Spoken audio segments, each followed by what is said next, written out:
So we're going to find, hi everybody. Sorry, I was just looking at a different one.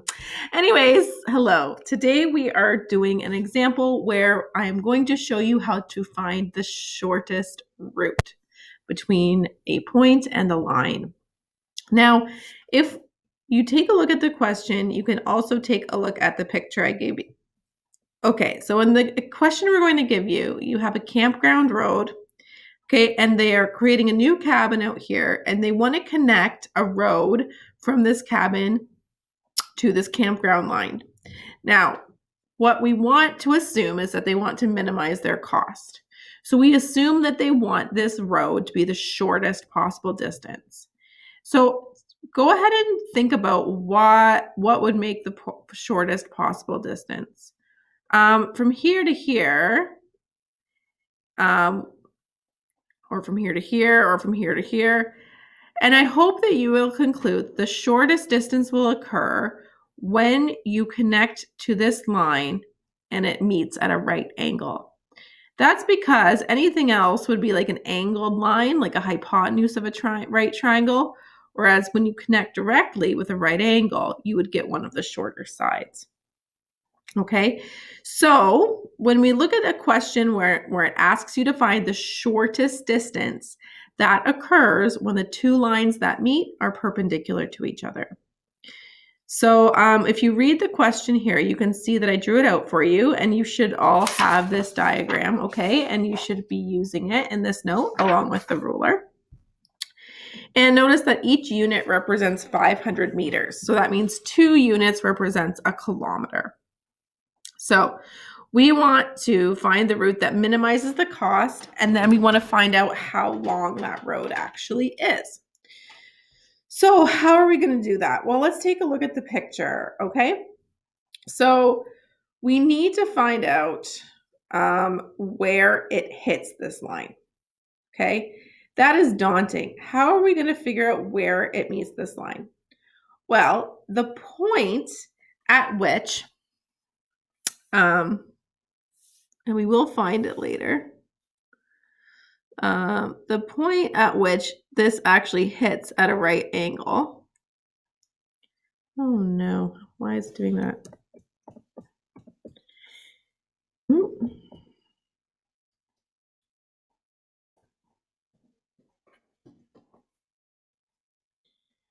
Oh, great.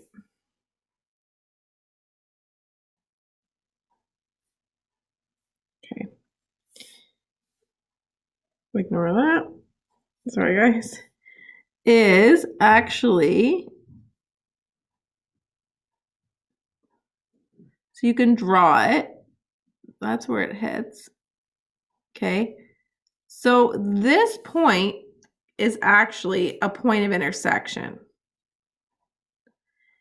It's actually at the point of intersection between line AB and this new cabin road. So we need to find that point of intersection. Well, how do you find a point of intersection? You do that by finding the equation of two lines and then setting those two lines equal to each other. So that means I need the equation of the line AB, and I need the equation of my new road. If I know the equation of each of those lines, then I can set them equal to each other and find the point of intersection. Then when I know that coordinate, I can figure out how long that road is. So that's the logic I'm going through. If you go up and you see the steps we're going to go through, we need to find the equation of the line representing the new side road and the coordinate where the new road meets the straight road and the distance between them.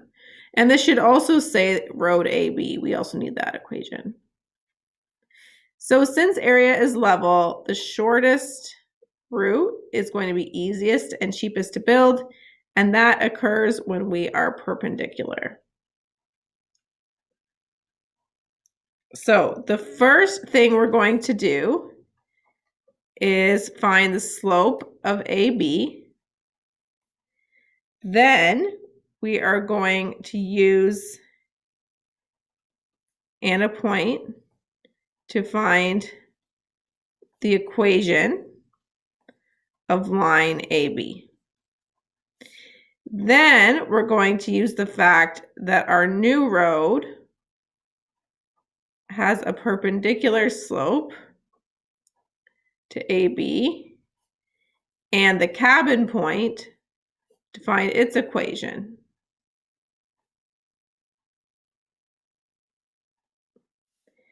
Then we are going to find the point of intersection between 1 and 2. And finally, we're going to find the distance. Okay, so let's actually do all of these things. Okay, so step 1 is we need to find the equation of the campground road. Now, I'm going to be writing stuff kind of on the side here. You can be writing on your paper or wherever you think makes the most sense to you. All right, so we also want to do a visual check, okay? We always want to be doing visual checks as we go. So, and we want to make things really, really clear. So I'm going to make just a little heading that says AB road, so I know what I'm doing. So the slope of AB, which I need, is 4.5 minus 8.5 divided by 10 minus 2. So that is equal to -0.5. Okay, now we can go over here and do a visual check. Does it look like we are going from 1 point down 1 over 2 to get to the next point? Yes, it does. So I'm just going to do a little check mark to show that I visually checked that this makes sense. It's negative, it's -0.5, and I haven't made any mistakes. Okay, now I'm going to find the y-intercept by setting up y equals -0.5 x plus b and subbing in the points to 8.5. So 8.5 equals -0.5 of, what is it, 2? Yep, 2 plus b. So 8.5 equals -1 plus b. So b equals 9.5. So does that make sense that that's the y-intercept of this road? Well, if I continue this line, yes, it makes sense that that is 9.5. So that's another visual check. So the equation of my AB road is y equals -0.5 x plus 9.5. Notice I changed my slope into a decimal because everything else has been in decimals. Okay, so now I'm going to find the equation of my new road. Changing colors, new section so it's clear to the reader. So the slope of my new road is +2. It's a negative reciprocal, okay? And I can check it. If I'm going up 2 and over 1, that looks about right, okay? Visually. So now I need to find the y-intercept of my new road. So I set up y equals 2x plus b, and I sub in the point 6, 1.5. This is my only option because this is the only coordinate I know is actually on this road. So 1.5 equals 2 times 6 plus b. So 1.5 equals 12 plus b. So b is -10.5. Now, we can't really totally see where this cabin road is going, but it does make sense that the y-intercept would be way down here at a -10.5. So I'm going to say that's enough of a visual check. I just made sure that it's not something crazy, like I didn't get +17 or something that wouldn't make any sense. So now I have the equation of my two roads, and I can find their point of intersection, which I will do over here, down here. Okay, so I find that by setting the two equations equal to each other.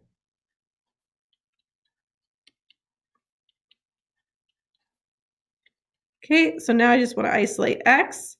So I get -2.5x equals -20. I divide both sides by -2.5 and I get x equals 8.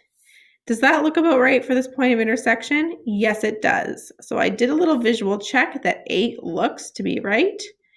So I'm not way off somewhere. So now I'm going to confidently find my y by putting 8 back into either one of those equations. So I'll put it into 2 times 8 minus 10.5.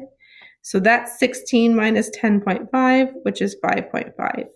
Again, that looks about right visually. So this coordinate is 8, 5.5. Okay, the final step, now I know exactly where it's hitting the road. I just want to find how long the road is now.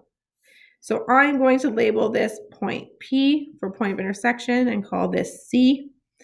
So from P to C, my distance formula is the difference in my x values, 8 minus 6, all squared, plus the difference in my y values, 5.5 minus 1.5, all squared. So that's equal to 2 squared, which is 4, and then 4 squared, which is 16. So that means that the road is root 20 long. Now remember though that the distance of the road, each unit was 500 meters.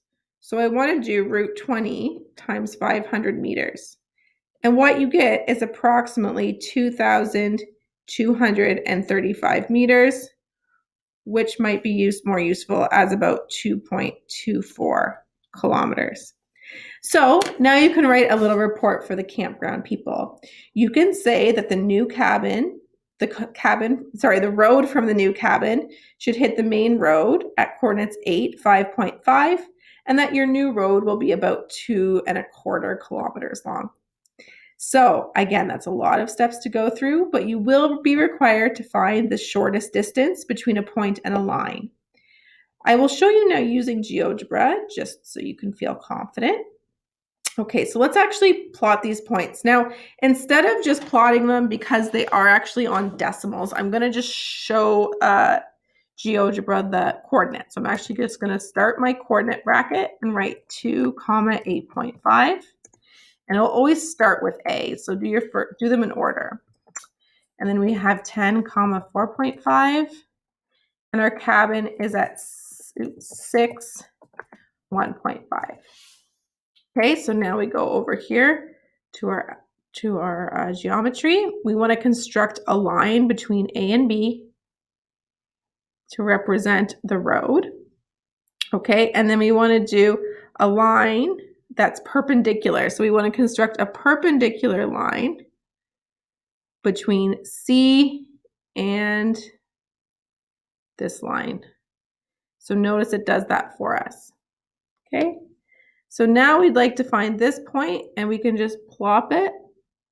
Okay, and if we press move, it shows us that it's 8, 5.5. So now what I want to do is to create a segment between C and D. And then if you go to distance or length, you can just click that segment and it will tell you that it's 4.47 long, which is root 20. And again, you just need to multiply that by 500 because each unit is 500 meters to get your answer. So that is a really simple way to do that on GeoGebra. So thanks for watching, guys. Hope you learned lots.